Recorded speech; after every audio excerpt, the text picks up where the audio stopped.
Olá, bom dia a todos e a todas. Meu nome é Clarissa Cossenza, eu sou aluna da Escola de Belas Artes, do curso de Comunicação Visual e Design da UFRJ, e venho aqui com imenso prazer apresentar o trabalho que é orientado pela professora Raquel Ponte, de Comunicação Visual e Design também, chamado A Importância do Conceito de Hábitos no Campo do Design. E nesse processo, eu e a aluna Amanda Neves, nós nos desdobramos em termos desse conceito para continuar um trabalho que foi iniciado desde 2018, e é a terceira vez consecutiva que nós apresentamos o trabalho na SIAC e somos muito gratas por esse espaço. O objetivo principal desse trabalho é o de destacar a importância do conceito de hábitos, introduzido pelo historiador da arte Erwin Panofsky e que também foi elaborado depois pelo sociólogo Pierre Bourdieu, dentro da área do design. A metodologia empregada é o levantamento bibliográfico e a discussão realizada pelos componentes do grupo de pesquisa apresentado. É importante também ressaltar que a escolha dos autores que foram escolhidos para esse trabalho foi uma criação também dos alunos autoral. Eles não tinham um vínculo necessariamente entre si. A justificativa dessa pesquisa dá-se pela noção da importância dos desdobramentos teóricos relacionados à função que os designers têm de gerar impactos sociais a partir de suas criações. Então, definindo um pouco o que é design, a gente pegou a definição do World Design Organization, que entende o design como uma atividade criativa que busca estabelecer um conjunto de qualidades multifacetadas dos objetos, processos, serviços e seus sistemas na totalidade de seus ciclos de vida. Então, a gente pegou aqui alguns exemplos de objetos do cotidiano que foram projetados por designers e tiveram contribuição desses profissionais para serem executados e colocados no mundo. Então, interface de telefones, de computadores, projetos editoriais que dão origem a livros, artes, por exemplo, de ilustração e o campo da moda, do vestuário. Então, a gente entende aqui que o design está sendo muito presente na vida das pessoas e a gente tem que levar ele a sério em termos de composição, elaboração e de pensamento crítico por conta dessa presença tão forte no cotidiano de uma sociedade. Partindo desse conceito de design, a gente vai para a segunda definição muito importante para esse trabalho, que é a definição do conceito de hábitos. Então, hábitos tem uma origem no termo exis, que é uma noção aristotélica, que é basicamente um estado adquirido e firmemente estabelecido do caráter moral que orienta os nossos sentimentos e desejos numa situação e, como tal, a nossa conduta. Então, mais tarde, São Tomás de Aquino vai traduzir para o latim exis para hábito, e esse termo é utilizado pelo historiador da arte Erwin Panofsky no seu livro Arquitetura Gótica Escolástica, escrito em 1951. E mais tarde, o sociólogo Pierre Bourdieu, mais ou menos por volta da década de 70, vai elaborar um pouco mais esse conceito e vai, inclusive, pesquisar ele em campo, ou seja, na prática. Ele vai entender que o hábitos é uma mediação entre indivíduo e sociedade, ou seja, existe algo que une e que estabelece esse vínculo que não é dicotômico. Então, resumindo um pouco, de uma forma bem sintética, hábitos seria um conjunto de esquemas compreendidos como uma matriz cultural para o Bourdieu. Então, voltando um pouquinho, recapitulando, o conceito de hábitos, quando adotado por Erwin Panofsky, é entendido a partir de uma análise que o autor fez da Europa no século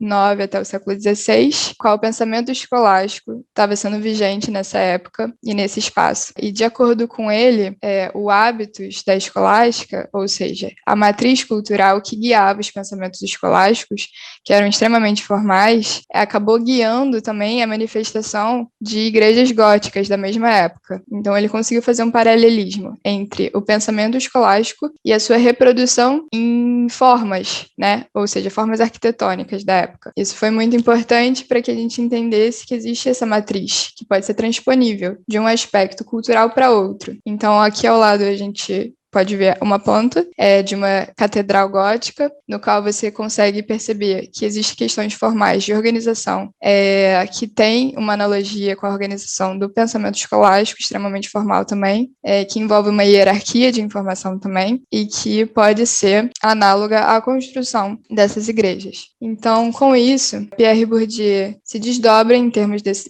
acerca desse conceito, a partir do estudo que ele teve em relação ao Panofsky e a arquitetura gótica escolástica, e ele vai a campo. Então, ele vai estudar o conceito de hábitos na prática, indo para sociedades camponesas no sudeste da França e também para a Argélia colonial. E ele desenvolve a ideia de que hábitos é uma noção mediadora, como eu falei, entre o indivíduo e a sociedade. Então, de uma forma bem resumida do que poderia ser o hábitos, Bourdieu entende que ele é um sistema de disposições duráveis e transponíveis, que, integrando todas as experiências passadas, funcionam em cada momento como uma matriz de percepções, apreciações e ações e torna possível cumprir tarefas infinitamente diferenciadas graças à transferência analógica de esquemas. Então, o primeiro objetivo seria compreender como hábitos influenciam o jeito que aprendemos e interpretamos o mundo. O segundo objetivo seria entender como a subjetividade dos designers gera criações que reforçam ou rompem determinados hábitos. E o terceiro objetivo seria analisar o hábitos como parte de um processo semiótico. Então, como hábitos influenciam o jeito que aprendemos e interpretamos o mundo, né? E a gente trouxe esse questionamento. Como o fato de, por exemplo, nós termos nascido e morarmos numa sociedade ocidental e capitalista poderia moldar a forma como nós comunicamos. Então, a gente pega, por exemplo, a teoria do Richard Buchanan, que é um estudioso de design, na qual ele entende que design é uma ciência da invenção, ou seja, ele não é uma ciência da descoberta. A gente não está descobrindo como a natureza funciona. A gente está colocando nossos projetos no mundo e de forma que cada designer tem um repertório específico. Ou seja, não existe um projeto certo ou um projeto errado. Existe um mais adequado ou um menos adequado. Mas o importante é saber que cada pessoa vai pensar esse projeto de uma determinada forma por conta da sua subjetividade, por conta da cultura na qual essa pessoa está inserida. Então, a gente achou que essa teoria de que design é uma ciência da invenção tem muito a ver com o que a gente queria abordar, levando em consideração hábitos nesse processo criativo. O segundo objetivo seria entender como a subjetividade dos designers gera criações que reforçam ou rompem com determinados hábitos. Então, a gente trouxe aqui um exemplo de uma situação cotidiana, que é a situação na qual a gente precisa se alimentar, e qual recurso nós vamos utilizar para essa possibilidade. Então, em determinados lugares e determinadas culturas, as pessoas vão usar, por exemplo, o hashi, ou o garfo e faca, ou a mão. Então, a gente entende aqui como hábitos moldam os nossos costumes, né?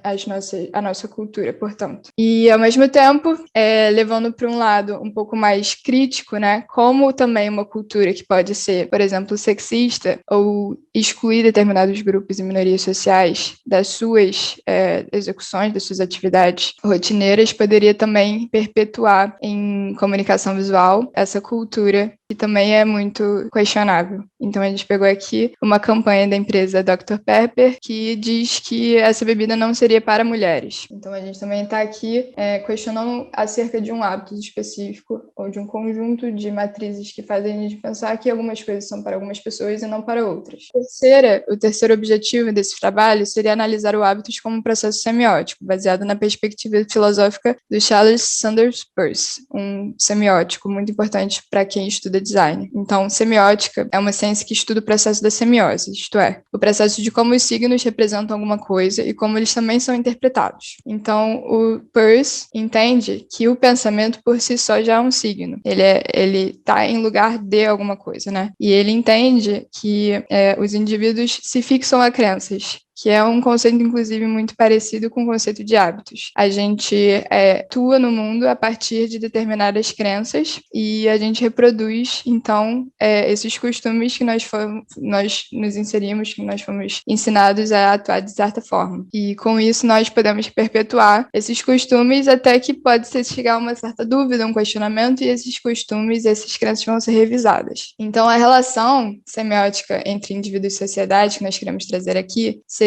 o hábito de uma sociedade influencia os designers e seus usuários. E isso faz com que nós produzimos e consumamos certos objetos de design, de forma que esses objetos impactam os indivíduos da sociedade e podem também influenciar e impactar os hábitos dessa sociedade, entendendo que esses objetos eles transmitem mensagens, são interpretados por pessoas e podem ser compreendidos como signos que materializam conceitos e ideias, ou seja, estão ali como signos. A gente coloca aqui, então, um exemplo muito específico de uma marca chamada Calvin Klein, que em 2009 utilizou um padrão para representar a figura feminina específico, e em 2020 escolheu um outro padrão diferente para representar essa mesma figura feminina, né? Então a gente entende aqui que existe uma possibilidade de mudança desses hábitos, que existe uma possibilidade de reflexão sobre como a gente quer representar determinadas figuras e qual seria a melhor escolha. Então, dessa forma, os objetos de design podem ser baseados nos hábitos de uma sociedade, ou seja, eles legitimarem esses hábitos, esses costumes, costumes, essa matriz cultural, de forma que elas se perpetuem, ou eles podem questionar esses hábitos. E aí, nesse sentido, eles propõem uma revolução, uma reavaliação daquela possibilidade de existência de transmissão de mensagens. E a nossa conclusão é de que é função do designer manter em mente o real impacto que suas criações causam no mundo, de forma que façam escolhas conscientes para que criem mensagens que realmente queiram transmitir.